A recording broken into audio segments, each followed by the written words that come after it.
तर आज आपण ह्या प्लेन मध्ये जाऊन प्लेनचं दृश्य तुम्हाला दाखवतो. आतमध्ये कसं आहे काय. हे ओरिजिनल प्लेन आहे बघायला गेलं तर. एक कसं एक डुप्लिकेट नाही तर हे ओरिजिनल प्लेन इथे आणण्यात आले. हे पब्लिकला दाखवण्यासाठी एक शो म्हणून एक पब्लिकला अट्रॅक्शन म्हणून हे ठेवण्यात आलेलं आहे. तर आपण आतमध्ये जाऊया आणि एकदा बघूया. तर चला. Hello, welcome guys. Welcome guys. आज आपण आलो आहोत एका नवीन ठिकाणी. तर आता मी आहे उभा प्लेन मध्ये. तर विश्वास नाही बसणार, बघू शकता. आतमध्ये मी आता प्लेन मध्ये एंट्री केली. प्लेनच्या आतमध्ये आलो आणि आता प्लेनच्या आतमध्ये आपलं इकडचं सर्व दृश्य मी तुम्हाला या व्हिडिओमध्ये दाखवलेलं आहे. आणि हे प्लेन कुठे आहे एक्झॅक्टली ते पण तुम्हाला दाखवेल.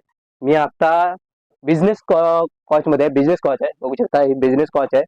प्लेनच्या आतमध्ये आलोय आणि हे प्लेन एक्झॅक्टली कुठे आहे, कुठच्या लोकेशनला आहे.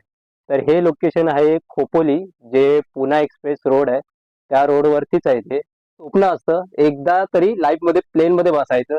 तर लाईफ मध्ये मी तर कधी प्लेन मध्ये बसलो नाही, पण आज या निमित्ताने, या व्हिडिओच्या निमित्ताने, तुम्हाला दाखवण्याच्या निमित्ताने मी आज या प्लेन मध्ये बसतोय. प्लेन मध्ये प्रवास, प्लेन मध्ये आलोय.